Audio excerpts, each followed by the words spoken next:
real quickly, quick introduction of myself. I'm a director at RSM. I'm a consultant that focuses in on kind of implementation and managing technology for clients. So I work with different organizations as they adopt the Microsoft 365 stack or solutions. Specifically, my focus area is in the collaboration and voice space. So I work with clients that are deploying Microsoft Teams, Cisco WebEx, and some other different voice technologies, as well as from a collaboration space, focus heavily on Microsoft Teams and the integration, which is what we're going to talk about here today with the other Microsoft 365 products. If you caught earlier, I was a former high school teacher, Microsoft trainer, following, and now have been with RSM for about 8.5, almost 9 years now for that. So glad to be here as we take a look at some of the different items overall. Today, we are going to talk about the idea of leveraging automation within inside of our current workflow. So when we think about the idea of using automation within inside of our normal day-to-day, this is one piece that I think is really important to capture here is everyone thinks that AI, Copilot, generative AI, all of those pieces, everyone thinks that's going to be the one that solves all of our problems. And what I want you to do is take a step back and say, do I need generative AI to do that? Or do I just need to automate and structure some of my data inputs to get better outputs out of there as well? So we're going to talk through the automation component here as well for us. But I don't know what kind of marketing or what kind of talks everyone is attending or listening to here specifically, but I don't think Copilot's going to solve every single person's problem that's out there here as well. Look at that. We're all former teachers, so I'll gladly connect with you, Susan, and find out from a business education perspective as well in the past. So let's go ahead and let's get started here for us. We're going to jump through some of the different decks and information along the way here for us, because again, with that, I do like to jump through a little bit portion. So when we think about getting started with Power Platform, one of the items to understand here is that we are going to really touch on Power Automate, or otherwise still called Flow in my mind, workflows as well here for us. So when we think about that component here, that's where we're going to spend a lot of our time here today. I think next month you have a little bit on Power Apps portion as well. But again, don't forget that Power Pages and Power BI are also part of that Power Platform component. Knowing the Power Platform conference is coming up next week, certainly something to pay attention to as well. With that, though, as we continue on and kind of talk through some other different items here, I really think it's important for you to understand, where do you fit into this kind of diagram for us. And this diagram here is not meant to be messy. It's meant to be relatively clean when we think about the way that we work and operate here across the different products. So the first thing to take a look at is, oftentimes you'll hear Power Platform and Power Automate be a citizen developer tool. And some of you might say, what in the world? What does that even mean for us? And what I like to say for it is, when you start to develop those items overall, oftentimes you can take your existing knowledge and build upon that. So maybe you know enough about rules in Outlook, so you might start to say, okay, can I create a rule in Teams? And a rule in Teams would be some sort of workflow or automation, and we're going to start by talking through that here in just a moment. However, there's others of you probably on the call, I know I work with quite a few of them as well, that are professional developers. All they do is put on that developer hat. Some of them will present and attend user groups. Sometimes they're, with their lights off and dark mode and all the other things that go with it, as well as a professional developer and coding and those types of items along the way. That's typically where you'll see those where it's customization and custom dev and really focused in on, okay, what is the business challenge? And we're not going to try and bend and morph. We're not going to be okay with the fact that we can get 90% of the way there and the 10% we're going to have to leave behind. We really want that 100% component. The other item to make mention, of course, is we have the end users. And this is one piece that I often find organizations and users leaving behind. When you start talking about automation overall, you have to understand how your users are impacted. So change management is probably equally as important as the actual tool itself. you can take the most complex, uh, you know, behemoth of an automation and of a process and turn that in and really save hours and hours of people's time. But if you're not communicating and if you're not training and showcasing why it's important to the users, to the end users, what's going to end up happening is they're going to not use it. They're going to revolt. They're not going to see the value that comes from it as well. So I think it's important to kind of understand where you're at. Now, here's the one other item I'll make a quick mention for before we kind of move on here as well. I think you have to look at, okay, what can I take it? How far can I take it in the citizen developer side before I need to involve a professional developer or somebody that focuses in on that as well? And depending upon the process, you may need to do that more frequently than others. But again, identifying it, maybe building a proof of concept or saying, this is how I would recommend we do it as well.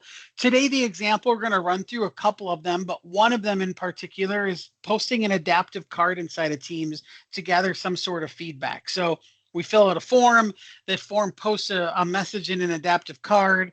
We can respond to that, and then it will send an email out on our behalf as well. So when we think about that portion of it, that's really an important item to say, okay, that process is going to save us some time. However, at the same time, maybe it's something that we want to take a step back on. Maybe it's a better way of doing it through some specific line of business application altogether. So just something to make mention of here as we're starting to see some of the different items there for us to for the different audiences, I should say. So with that here, I'll just kind of breeze through these informations here. Of course, Power Apps is our application-based model-driven app or data model-driven that does allow you to display and bring in kind of that information in a single source portion of it as well. And again, next month, I think you have a session dedicated to that as well. And then Power Automate, of course, is the ability for us to automate and go through, and they can be simple to very advanced. One item to make mention of that I think is really, really important here for you all is before you start doing a Power Automate or building one, if you've never built one before, or if you've built 100 of them, always start with some sort of documentation. That documentation can be as in-depth as a Miro or a Visio diagram where you're building it out and you have all these different triggers and options for us, and it's very complex. Or it can be a sketch on a whiteboard or on a napkin, I always like to say.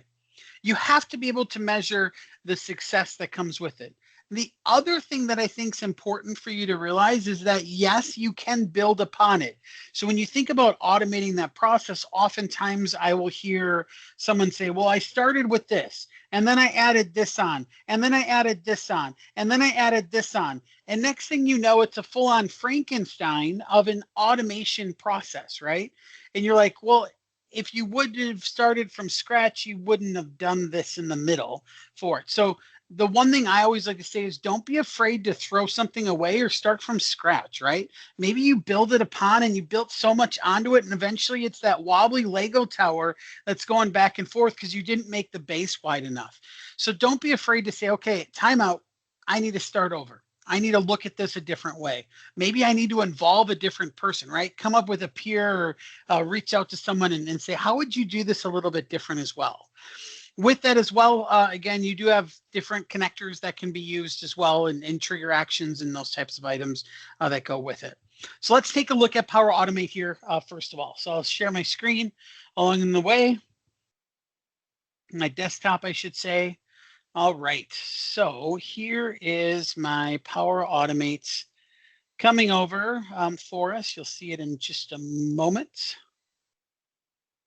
Just got to drag it over to open up the right tab, though. I had too many tabs open. All right.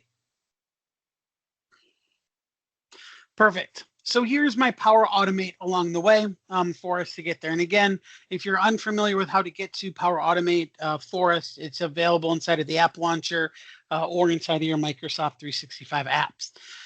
When we think about the idea here, I will zoom in on this a little bit.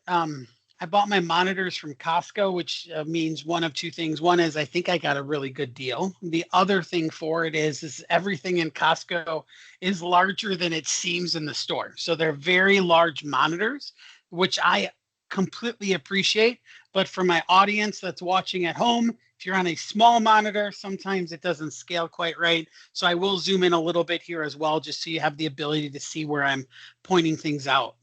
The first thing to make mention of itself is that you can use Copilot to create your own flow. So don't be afraid to say, hey, I want to do this. How do I do this? And we're going to take a look at that here in just a minute. But you can see some examples here of take Excel files, or every time I get an email or a file into my OneDrive, you have the ability to do those pieces all together.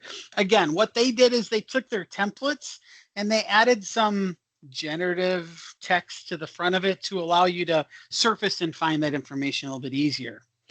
With that, though, as well here is that I have the ability for creation itself, and there's obviously a couple different types of flows that you can create from. An automated one by the triggered of an event. When somebody sends an email, do something. When a form is submitted, do something. When a new item is created, do something. Instant cloud flows when you manually or self-start. For those of you that have been SharePoint designer, workflow engineers in the past, you're probably familiar with when a new item's created, when an item's edited manually, that's really when you have those automated and instant. The scheduled cloud flow. When do I want to have this happen? Maybe it's something you want to have on a daily basis or on a quarterly basis. Scheduled cloud flow for me typically is working with clients that are in financial services that have a policy library, and that policy library needs to be reviewed on an annual basis. And so triggering that workflow on an annual basis says, okay, it's time for you to look at this policy. You have 90 days, you have 75 days, you have 60 days, you have 45, 30, and then it starts escalating based upon that. Then, of course, the describe it and design it, or the Copilot side of it, the desktop flow, and then, of course, process mining down at the very bottom. We have my flows, which we'll jump to here in just a moment. But then down below here is where you have some of the different approval components, and then the Power Automate portion down at the very bottom.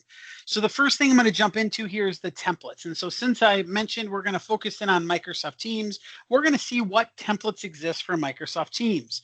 Not that we're going to pick one, but essentially just kind of see how easy it is for us to see. So this is a variety of different items. The first one here for us to take a look at is saying, hey, when a new message is added into Teams, send me an email. Okay, that sounds great. That's a really lovely one for you to do if you want more email in your life. The next one here, create a task in Planner and then post the message in Teams. Maybe I'm not paying attention to Planner, although I'd argue and say that generally you're probably going to get a notification. But maybe this is one where you say, okay, when somebody fills in a form, I want to add it to a Planner board so people can see it. And then I want to alert everybody that there's something there for them to do. Really good one. Next one down here at the bottom, post when something's completed. We all like to celebrate when we do something. So if we check the box or completed an item, we always want to go ahead and say, yes, we did it. And so that's a really kind of neat one to use. This one down here is one that I see used on a very regular, consistent basis. And really quickly, the reason why I think we see this is as organizations are starting to kind of say, all right, we have all these processes that are built inside of our mailboxes, and now we need to go ahead and say, let's make that happen inside of Teams. Let's bring some of that information inside of Teams. I think that's a really important item to realize, is that we all use email. We've used it for 25, 30 years on a daily basis. We get lots of email. In fact, by me being on this presentation today, just like you all, you're probably getting email. It's coming in and coming in. When we think about this portion of it, maybe you have an instance to say, hey, when an email comes into a shared mailbox, post it to a team, right? Maybe you're not monitoring those shared mailboxes as well. That's the key. Yeah, need more emails, said nobody ever. The first one, though, is 100% more emails, and I don't understand why. So again, a lot of different items for you to take a look at, again, just from a Teams approach. And if I scroll through, there's more of them, right? Of integrations with RSS feeds and, bringing Twitter feeds in there if it matches a specific hashtag. This is one that I really like to use when you go to those conferences, hint, hint. And I don't know if the Twitter, the Twitter game at those conferences is as much as it used to be, obviously with some changes there. But again, when we think about that, the ability for you to say, okay, when there's something out there, send an alert for this. So that way I can keep track of it and monitor it. Maybe use Copilot to help understand what's out there as another option, right? So that's something to think about here as well. Again, some integrations with Slack as well, and follow up and schedule a reply. This is one you don't have to use anymore, but Microsoft did have that. So that's one spot we could start. Now let's go ahead and let's jump into Microsoft Teams so we can see kind of a different spot to look at. And I'm inside of the browser version of Teams. I'm assuming most of you understand that there's the browser, the desktop, and the mobile version. Since I am using a demo environment here, I am going to use the browser version. Although last week I did do a fully functioning voice and Viva Connections demo using the new Teams by switching orgs well in an old meeting. I was pretty shocked that it worked as well as it did. But I'm going to stick with the browser here for us today. So when we think about it, these are my workflows that are out there. So inside of Teams, the app specifically is called Workflows. I wish they had the common name across the board, but Workflows is what it's called here for us. And you can see a variety of different workflows. One of them that we're going to explore today is one, from the spring that I had built, incoming email. And then of course, there's other ones down below here that have been turned off or suspended because of, missing credentials or something of that nature. Down below here, I can also see some different templates as well. With that, though, I'm going to jump into chat and I'm going to say, you know what? I need to follow up on a specific message altogether. And so this is one that I always like to say, okay, take a moment and think about in the world of work, taking an ask and turning it into a task. How do I keep track of these items, right? What if I need to follow up? This is my biggest complaint that I have right now with Teams, and it's an internal beef with myself probably, is that I get a lot of messages. You all probably get a lot of messages. It's just like what Jonathan said, no more emails. I almost feel like no more group messages in Teams as well could go with that also. But with that, we get a lot of messages and we need to make sure we reply to that or make sure that we don't forget that we got sent that message. So here when we're taking a look at this portion of it, one of the items to make mention, if I can keep it, oh, come on. Keep it on my screen here, is that I do have some additional actions down below. And you'll see that I've built a few different items out here for us. So here's a workflow that saves the message to OneNote. Maybe it's a message that you need to retain or keep track of again in the future. You can choose to do that. Using the updates is an important piece. If you're someone that manages a team of people like I do myself, collecting updates or managing updates, using the updates application is well worth the look for it. So if you're someone that manages a group of people and needs to keep track of what they're working on, what they need help on, check-ins with them on a weekly basis, take a look at that updates app with inside of Teams. That can save you a lot of time. With this here as well, though, you can see a variety of other different items along the way, right? And so this is where I can say create a task inside a planner. There's some other, obviously, polling and other items that get added in here too. But again, I think the important item to realize here is that when you look at the more actions here, this is where you do have the ability to create your own action as well. So let's create one real quickly in this lab environment. So if I click on one, I'm going to say, let's go ahead and let's create a new one. Notice there's a follow-up on a message, schedule a meeting from the message, find a meeting, create a planner task, schedule a reply. Obviously, we can choose one of those different ones. I'm going to just say follow up on the message. So now that I choose this, I can give it a name. So follow up on a message is great. It's going to sign in and authenticate me against those connections, which is what we see here. And I'll add the workflow. Now, you may say, okay, this doesn't really seem like a workflow, but it is a workflow, right? It's a personal workflow. No one else in the organization is going to have it. This is just an option for me to follow up on it. And you can actually see the workflows card that comes in there as well for me to take a look at. So with that, if I go ahead and choose the more actions now, Let's see here. Follow up on a message. There we go. There's my follow up. When do I want to follow up? I'm going to say today. When do I want to follow up? I'm going to say I'm in the central time zone here. So I'm going to say 12:30. Follow up at 12:30. Assuming this tenant is set up with this time zone, we should be in good shape. Although it looks like it's correct there based upon that. All right. So now I said follow up at that time. Okay, so what we should see happen, fingers crossed, but it is a live demo. What we should see happen, of course, is an alert overall for us to be able to take a look at. And you can see that workflows bots is essentially brought in there for you.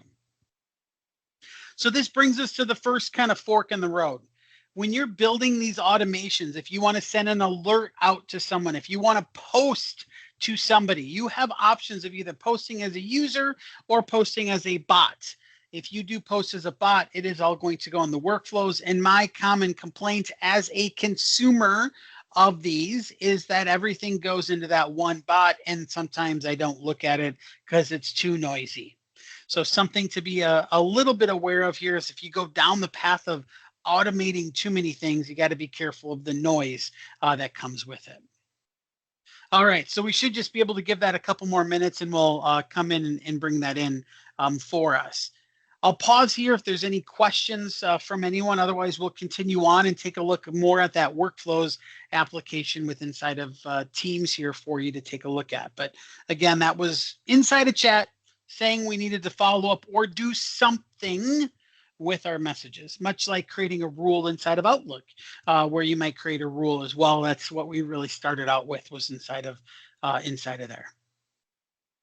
All right, I'm not seeing anything, not seeing anyone come off a chat or raise their hands. I'll go ahead and move on here for us. So I'll jump back into that workflows application itself. Again, you're welcome to hang out and use this in Microsoft Teams. If you want to follow along, you're welcome to do that here as well. There's my follow-up on message that's been built. It's on here for us, and I can see that it's instant. So if I wanted to make modifications or changes to it, I could. In fact, let's go ahead and let's do that. Let's click on that item here and we can see the details. Gets reminded of the message. If I go ahead and choose edit here,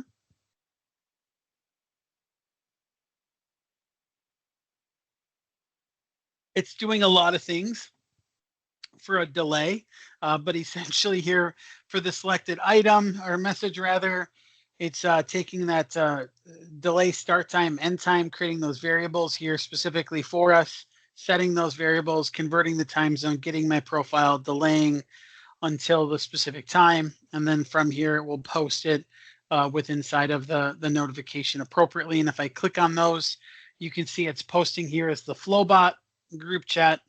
There's the recipient, the notes, the group chat that's coming from, and the message ID there as well. So kind of neat way to take a look at it. Perfect. Susan has a good question for us here. Is there a way to keep users from turning off a workflow? Had a team have this issue? The user turned off the workflow. Ooh, that's a tough one. It's one of those pieces where I think it comes down a little bit to how it's, how you're managing the access to that as well.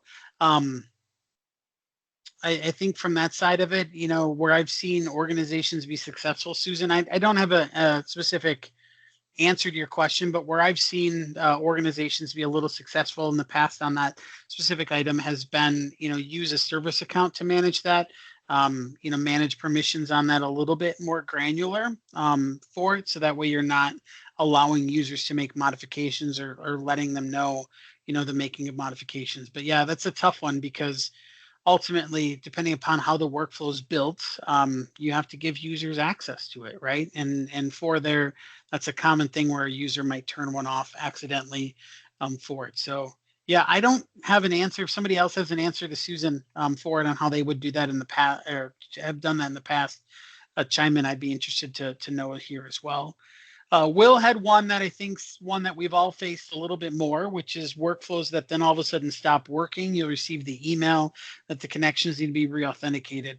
Will, when you take a look at it today, we're creating those all underneath our accounts here, right? They're all personal flows.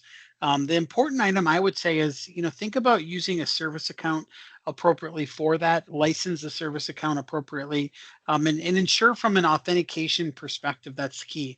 I will be honest with you and tell you that if somebody does trigger a sign out across all Microsoft 365 applications, it will require every workflow to be re-authenticated where that connection is used. Very, very ugly for that. So you want to be very careful of those accounts that are being used for that. One item to make mention, and I'll just show you here in the on the old version, I guess, not on the new version, but on the old designer, if you did build it all as you're underneath your own, you could go ahead and change it and add it to a different account here as well, or a new connection if you wanted to. But again, for that, one of the items that I've seen, Will, is just a change in terms of how your organization does authentication. If it's a timeout period requiring MFA, one of these timeframes. I know Microsoft's gone through and updated some of the requirements and some of the system defaults. And depending upon that, that's where you might see some of those changes happen for the reauthentication portion. But yeah, that's just one item where I see that happening quite frequently. Susan, you have my brain intrigued right now, so I'm going to continue to try and think about it here as we're going through these items, and see if I can come up with an idea there for you. All right, so here's that workflow that we created. Now, that's really great. I'll be honest with you, it seems really in depth for it, but that's the whole reason to use a template, right? We didn't even have to think about it. It just went ahead and created. So with that here, let's go through and let's talk through some other different kind of integration portions along the way. So I'm going to take a look. This is one that I built from a user group last spring up here in Minnesota that does really do a pretty interesting process. And this is one where I want to spend some time to kind of start and go through from start to finish for you to be able to see this. To me, this is one that really looks at that pure automation with the idea of bringing in lots of connections and really integrating with Microsoft Teams, right? So we think about the idea of taking a chat message, right, and turning it into something, right? That's a follow-up or a schedule reminder or something of that nature. And yeah, to be honest with you, that's some sort of automation here. This is one that's really valuable for you. So I have this one set up here along the way, and I do have this all documented. And I have a blog post coming out. It's not quite done yet. Hopefully this week that I get that all done here for us. But with that being said, this is one that takes really a form response. And again, that input could be anything. It could be a SharePoint list. We've done this for a client in Cincinnati recently where it was a shared mailbox for it. So again, really think about wherever that data comes in. Then we posted to an adaptive card. So an adaptive card, if you're not familiar with what an adaptive card is, that's the ability for you to post information to a team, to a channel, to a user, and gather feedback if you choose. So I'm going to step away from the screen here real quickly, and I'll come back to it in just a second. So an adaptive card here essentially is this type of element. All right, so this is the adaptive card designer portion here, and there's a lot of different, items that I can steal from and use and documentation and templates and all that stuff that comes with it. But essentially it involves some sort of post information, some sort of description, right? Some sort of value, and then some sort of action at the very bottom. All right, so let's take a look at where that appears from the workflow portion of it. So I'm going to jump back out here to my team here. The follow-up worked. I think we should just hang up all right now. I think we're done, right? We did it. Congratulations, everyone.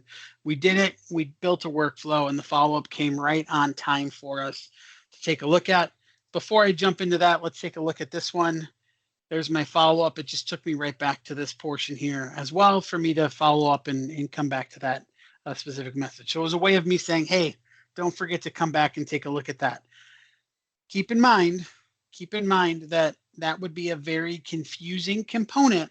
If you had like 12 of those go off at the same time, you wouldn't know where to follow up. So use that wisely.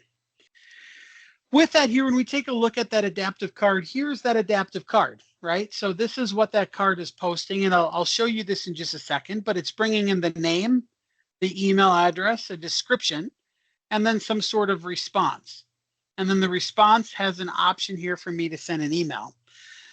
Now, much like a cooking show or a house show or any other TV show on Discovery or HGTV or Food Network or any of those cable channels, I should say, take this as an option and say, okay, if this is how Pat did it, I could use this way.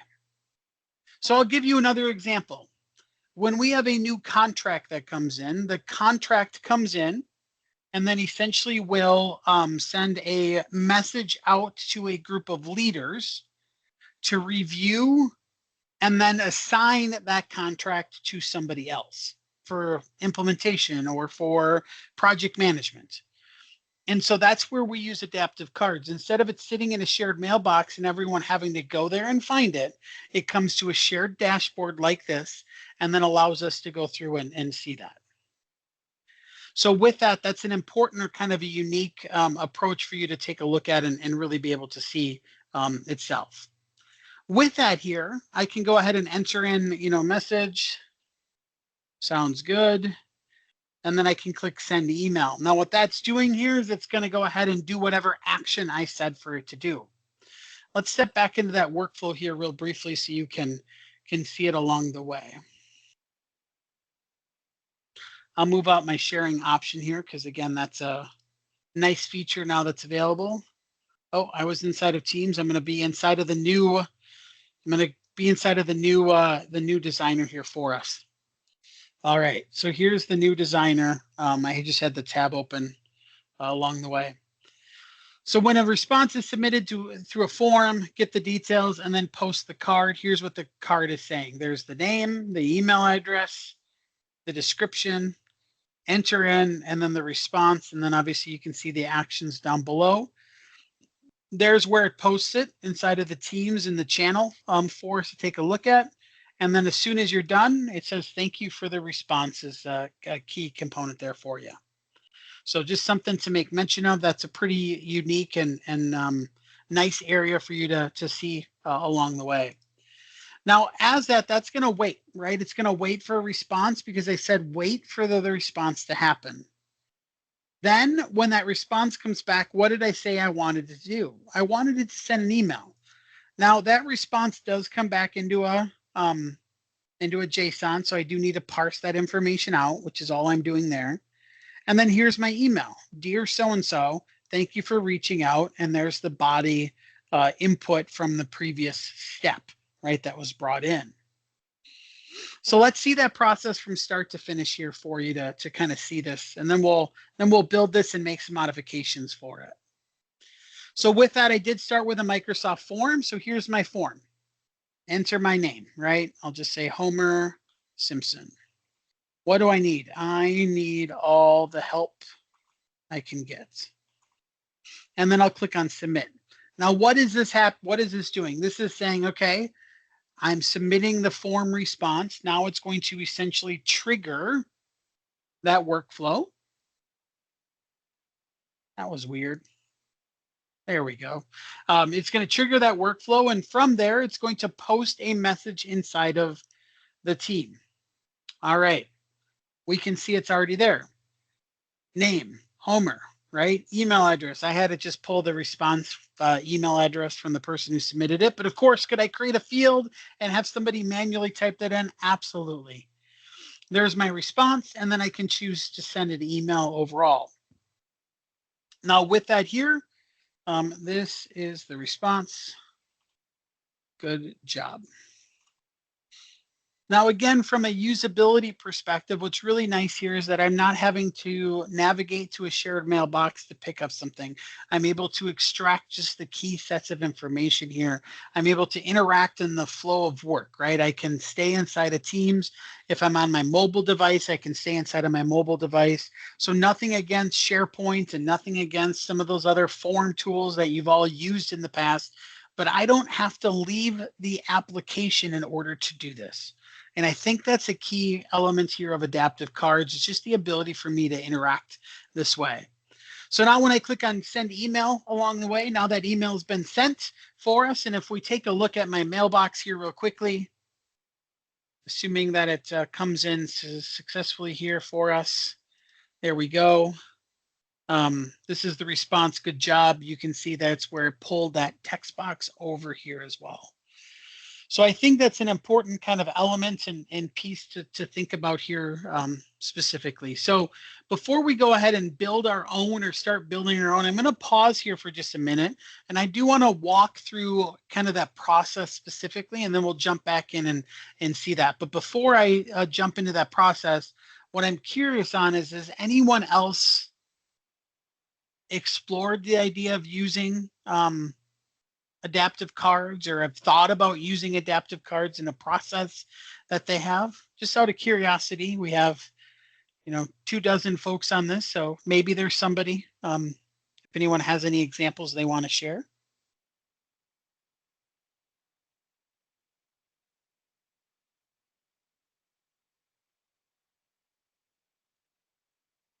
It's okay if we don't.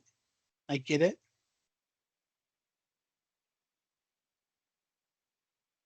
All right, thank you, Erica.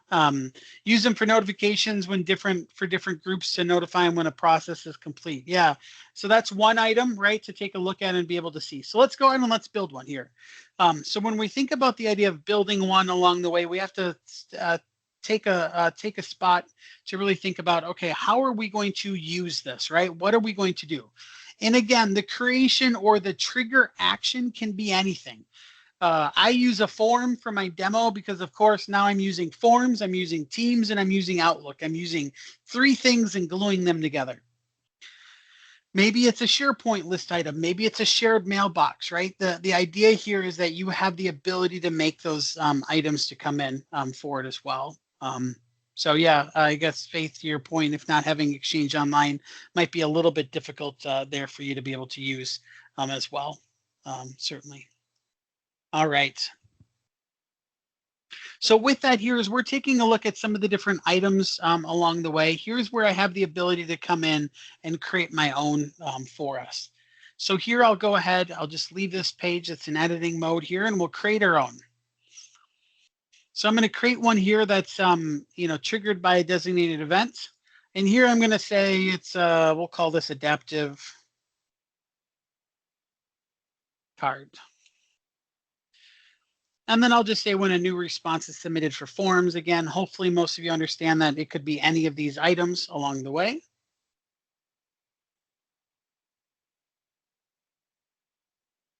All right, so when a new response is submitted. Now, this is one element that, maybe you don't love the new designer along the way. I have a love-hate relationship for the new designer. I am someone that's going to come in and try and use it here as much as I can. So here's where I can just say, hey, let's use that contact us form along the way. So when a new item submitted to the contact us form. With that here, as we're taking a look, this also allows me to come in and choose to insert a new step following as well. So with that, when I choose to insert a new step, I will need to go ahead and gather those responses for us. But I'm going to pretend that I didn't know that, right? And I'm going to just say, I want to do an adaptive card. All right. So here's my different items for an adaptive card. And if you're brand new to adaptive cards, it's going to take you maybe a minute or two for you to learn how adaptive cards work. Again, that card designer or builder is going to be your key to success there, to make sure that you understand the process and how it works and what you can and can't do with that portion. But again, something to think about is this is a new piece along the way for you to kind of interject or come into with it. Could I just go ahead and choose to create a team or create a chat? 100%. I could choose to do that as well. It's as well here. So this is an element where I have the ability to do a lot of different things with teams from that approach. So with that here, as I go ahead, I can interact and create a chat. I can create a team. I can, list members or post replies and those types of pieces if I wanted to. But again, with that portion here, I'm going to just click on the back button here. I'm going to say post and wait for a response. Now here, this is where I have the ability to start making some of those changes. So I can choose to say, how do I want to post? Do I want to post as Power Virtual Agents, or if you're not familiar with that, Copilot Studio type of element there along the way in the future? I can post in a channel or a group chat as well, again, depending upon what action you want to gather from that portion. So you have the ability to make that. And then, of course, here's the message portion that's out there. Now, not to get too much into all of these different details and what's needed there for it, I am going to step into the designer portion here. And this is the message that I need to look at, right? This is what I'm pulling in for us. This is the message down below. So if you're taking a look at building or creating your own type of card, this is an important element to think about. Here's my different types of cards that I can use. Obviously, there's different designs along the way. Most of them all kind of look the same, to be honest with you. But, with that, you do have the ability to obviously see different choices. So if I said this one, what type of food choices do you want? Here's where you can start to see some of the different code and how it gets brought in.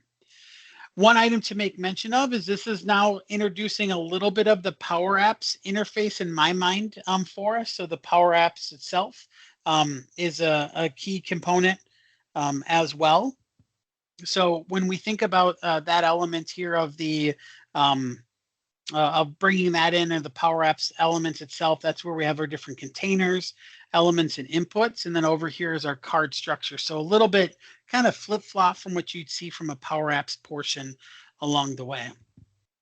But with that here, you do have, more or less the ability here to start to see some of that data, as well as that editor along the way for you to think about and to see. So with that, if we have that card completely done, then we could go ahead and choose to copy that information over. From a time sake portion of it, I'm not going to do that here on our time. We'll jump into one that's working for us, but we enter that into the message. And then here's where we have our update message altogether. So with that, you'll pretend that it's not saying invalid parameters along the way. We just don't have time for us to fully build this out here today in the 17 minutes we have remaining. Here, as we take a look, this is now where I can add additional actions. So when we think about the idea of interacting with that portion of it, we're saying go and post this card and then wait. But there are other things for us to take a look at, right, with inside of Teams. So some of the other different connections that are available with inside of Teams here is the ability for us to add members to a team, maybe list who's on a team, maybe just post options or choices, or post a message. Hey, this is done. We're going to post a message about it. We're going to broadcast that quick win for us. That's one that we see oftentimes with an organization that might have a sales or some sort of communication portion of it, where they might have sent out a win wire in the past. Now they just come in and specifically post a message that way instead.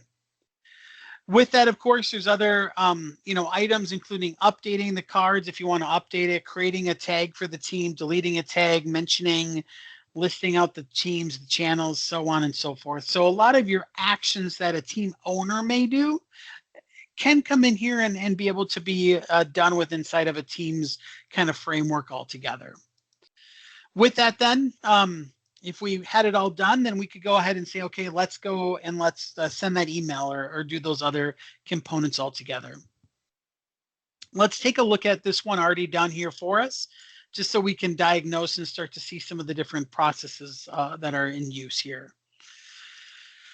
So with that, as we're taking a look at the newer item along the way here, here's my item when it's submitted. I'm getting those response details. Again, I need to get those response details because those are not, more or less available there for us to be able to use. And then the other element here for us to think about is that here's that card, right? So if I take a look at this card, I'm going to copy this message. And if all goes well, I should be able to paste that in. There we go. And what you're seeing here for us, and again, there's some, items to take a look at here, but this is the data that's out there for us. There's the name. And if we zoom in down here, this get response details, this is tied to kind of my specific workflow, right? That's the tags that are out there. So if you're going to go ahead and build something similar to this, you may not have value there. You may something, say something like name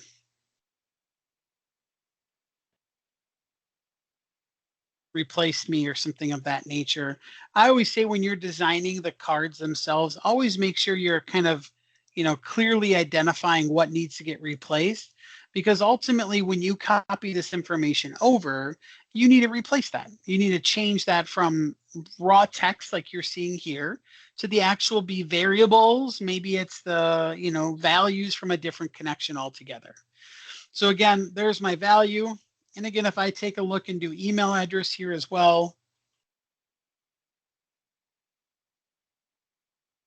and then I have my description down on the bottom here, there's my description.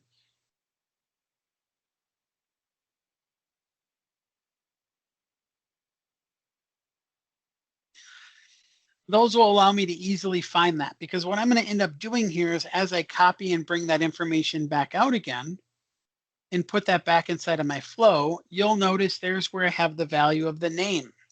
There's the email address. There's the description down in the bottom. So I'm using those variables or those values from another section. So let me actually highlight this real quickly. I'm going to delete that. I'm going to bring that, back in again with my replace. So here's where I can find, okay, I need to replace the name portion of it. So where am I going to get the name, portion along the way here for us? There we go. I needed to get that lightning bolt to pop in here for us. So with that, I have the ability to pull data from a previous step. I have the ability to use a function or a formula as well if I choose to do that. So this is where I have the ability to come in and choose, okay, what do I want to pull in? Well, I can choose to pull in the person's name if I wanted to. Okay, perfect. Now coming down here, that email address. I need to replace email address here. Again, if I didn't make this be clear, right, I could see where this could be a little confusing. Guess what? If you wanted to add another one here, you could add another one along the way, or another option here, and be able to pull in the facts that way as well. But here's where I can come in, erase out email address and say respondent's email. Maybe I want to put the time in there. I could choose to put the time in there. There's the description here. And again, I can choose to put in the what you need as the description. And then maybe, after it with just a quick hyphen, I'll come in and add in the submission time as well, so we can see that that changed. And there's the idea of saying, okay, enter in the email and then a response afterwards as well. All right, so now that I've done kind of re-updated that card along the way, I'm going to go ahead and save this real quickly, and I'm going to choose to test this one out. Now with that, when we think about the idea of doing a workflow like this and posting a card to it, one of the neat things that workflows and Power Automate do allow us to do is the ability to test and bring those workflows in. So by testing it, I don't have to keep recreating forms over and over and again with different options. This does allow me to either choose manually to create a new one automatically here, or I can choose to say, hey, take the one I did 14 minutes ago. Let's just do that again. Let's just do that again. You have to be a little bit careful here, because if you do this and you're writing to a SharePoint list or you're sending an email, keep in mind it's going to just keep doing the same actions over and over and over again. All we're doing here is saying, hey, reuse the trigger. Reuse the trigger every time.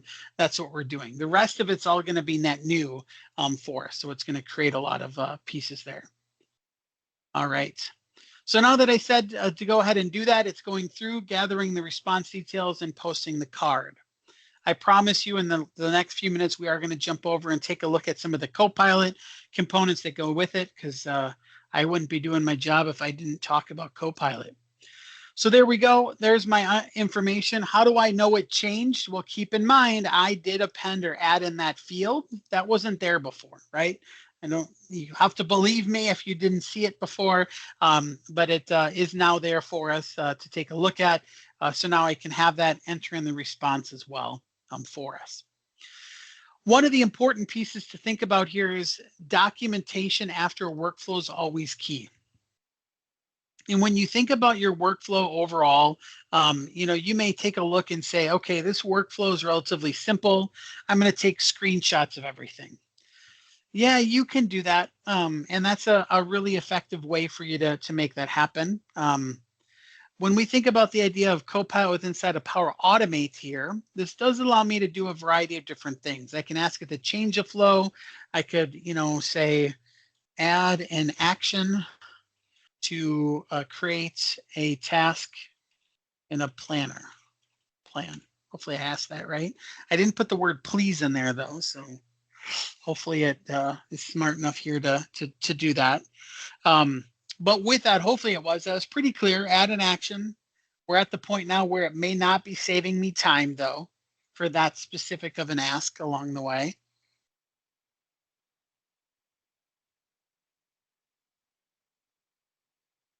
All right. So here we go. There's the ability to say, it's saying, okay, so I updated these actions. Uh-oh, I don't know what it updated. But then it added this action down at the bottom of create a task. So it automatically created a task for me. It didn't add in the group or the plan ID for us. New task from form response. So again, with that being set up, I would need to obviously make changes and start to take a look at that a little bit different. I do like that I can undo it here.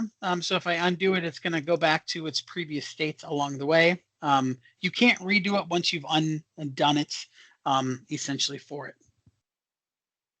The other item here for us is I can say, document this workflow in a paragraph.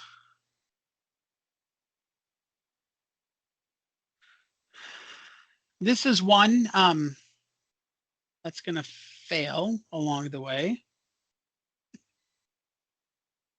What is this? Gosh, I love working with Copilot sometimes. I did this last week and it was perfect. What is this workflow doing?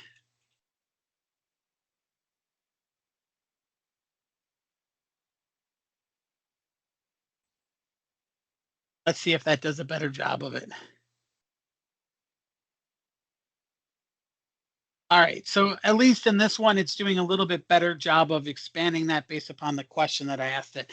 So the reason why I like this approach here is that maybe you're working on something for a variety of different, couple of days or weeks, and your boss says, "What have you been working on?" You can at least say, "Okay, what am I actually working on? What is this doing?" And this is one here as well. Yeah, I would agree. It's not as intuitive as you'd expect it to be. It also doesn't just go through and document everything. Hopefully, you didn't feel like that was going to happen here with my example. Again, with that being said, if you are someone that's not a fan of the new designer across the upper right-hand corner, you can switch to the old. You can save it, of course, and then switch over to the old designer. I don't have a timeline on when the old and new when the old is going to be deprecated and you'll have to use the new portion itself. I think it's much like Outlook. For those of you that use new Outlook, it's a work in progress. But again, with that being said, there are some nice advantages. I like how it's a little bit more seamless, and it's not as bulky. Here it's a little more streamlined. Honestly, the new designer takes screenshots a little bit better of what it's doing along the way. The last thing I want to leave you with here itself is taking a look at some of the different ways of creating a flow and kind of monitoring those portions all together. So coming back out to the home screen here of Power Automate itself, and if I click on my flows across the bottom, this is when I can start to see some of my flows when they were last modified, what the different types is all together.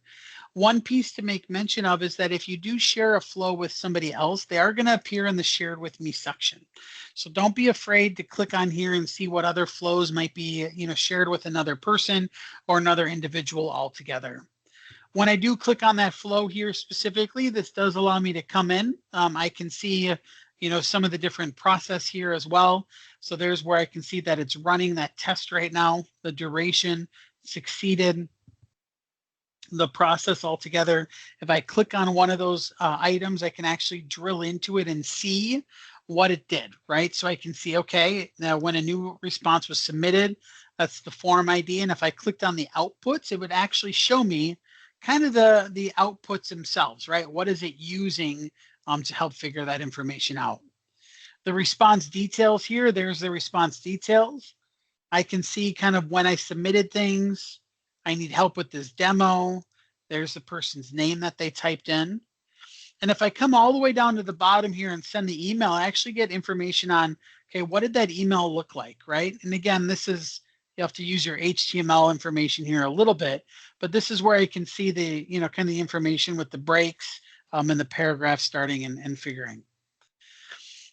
So again, with that being said, it's a really nice feature. And the last item to make mention of is if you need to make changes or resubmit it, maybe you made a change to some data and you want to resubmit it along the way or see why it didn't or something didn't work, you can hit resubmit there and then watch it kind of in real time as well for it. So again, you do have those options for you across the top. The last thing to make mention of here, and I'll open it up for questions knowing we're coming down at the end of the end of our time, end of the hour here, is, when you think about monitoring those, there is information in the Power Platform Admin Center itself that you can use as an administrator to keep track of flows that are running, flows that have run frequently across your organization, items that need to change as well. So, if you are an admin across your 365 environment, the Power Platform Admin Center does give you some details into what's running out there as well for you to take a look at. If you're not, then of course you're focusing on your own area unless the permissions are granted to you as well. Yeah, the flow to send training completion certificates, you can get really good at this. And honestly, when you think about some of the different templates that are out there, really the templates are pre-built. And again, we focused a little bit more in on teams, right? Of saying, all right, we're going to spend our time in teams. But you could even say, take this document, convert it into a PDF, or take this HTML file and append it to a PDF for an approval process. So a lot of different ways you can make that happen. So hopefully today you picked up some different tips and tricks along the way, as well as just some different ways to kind of use it. Thank you for spending your lunchtime if you're in the central region